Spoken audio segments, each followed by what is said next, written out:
नमस्कार, मैं हूं Amod Shrivastava. Amazing thought, amazing message, amazing information की दिशा में आज एक कदम और आगे। आज के इस जानकारी का विषय है नव औषधियां नव दुर्गा। आपको ये मेरा वीडियो अच्छा लगे तो लाइक करें, शेयर करें और लाल बटन दबाकर सब्सक्राइब अवश्य करें। साथ ही बेल आइकन दबाना बिल्कुल ना भूलें। आज के इस जानकारी का विषय नौ औषधियों के पेड़ पौधे जिन्हें नव दुर्गा भी कहा गया है। इसमें सर्वप्रथम है शैलपुत्री हरड़। कई प्रकार के रोगों में काम आने वाली औषधि हरड़ हीमावती है, जो देवी शैलपुत्री का ही एक रूप है। यह आयुर्वेद की प्रधान औषधि है।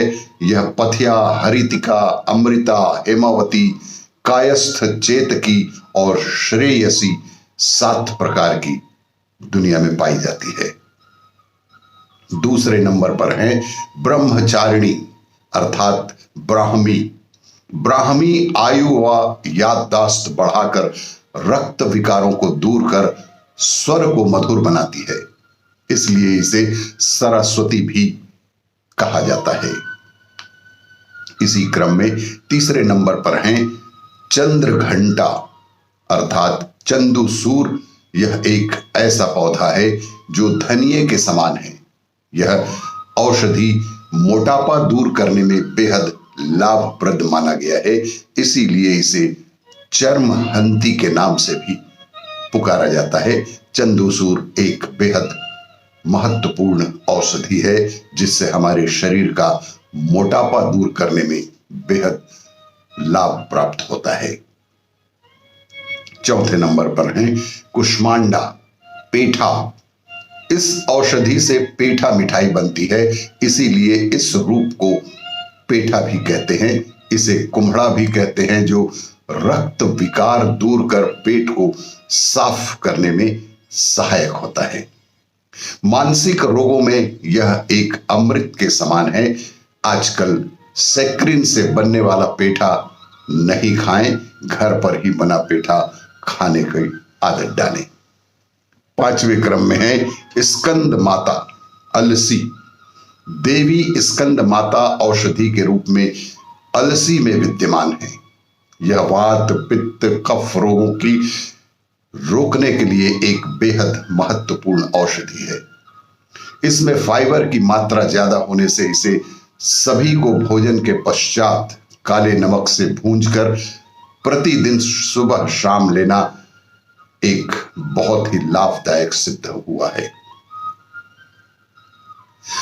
6ठे क्रम में है कात्यायनी। कात्यायनी अर्थात मोइया। देवी कात्यायनी को आयुर्वेद में कई नामों से जाना जाता है। आयुर्वेद के हिसाब से अंबा, अंबालिका व अंबिका, इसके अलावा इसे मोइया भी कहते हैं। यह औषधि कफ, पित्त व गले के रोगों का नाश करती है। 7वें क्रम में है कालरात्रि। इसे नागदौन के नाम से भी जाना जाता है। यह देवी नागदौन औषधि के रूप में जानी जाती है। यह सभी प्रकार के रोगों में बेहद लाभकारी और मन एवं मस्तिष्क के विकारों को दूर करने वाली औषधि है। और इसी क्रम में अगला 8वें क्रम में है महागौरी। महागौरी अर्थात तुलसी। तुलसी 7 प्रकार की होती है। सफेद तुलसी, काली तुलसी, मरुता, दवना, कुढ़ेर का, अर्जक और षटपत्र। ये रक्त को साफ कर हृदय रोगों का नाश करती है। एकादशी को छोड़कर प्रतिदिन सुबह पत्तियों का ग्रहण करने से शारीरिक समस्याओं से निजात पाया जा सकता है। 9वें क्रम में है सिद्धिदात्री अर्थात शतावरी।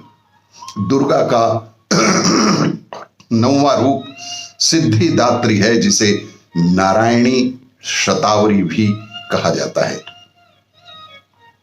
शतावरी बल, बुद्धि एवं विवेक के लिए उपयोगी है, विशेषकर प्रसूताओं, जिन माताओं को ऑपरेशन के पश्चात अथवा कम दूध आता है, उनके लिए यह एक रामबाण औषधि का काम करता है।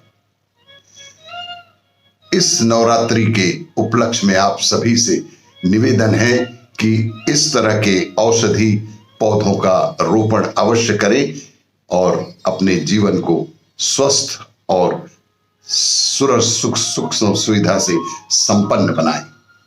औषधियों का सेवन कर स्वयं को स्वस्थ बनाएं एवं जन जन तक इस जानकारी को अवश्य ही पहुंचाएं। आपको ये मेरा वीडियो अच्छा लगे तो लाइक करें, शेयर करें और सब्सक्राइब अवश्य करें। धन्यवाद।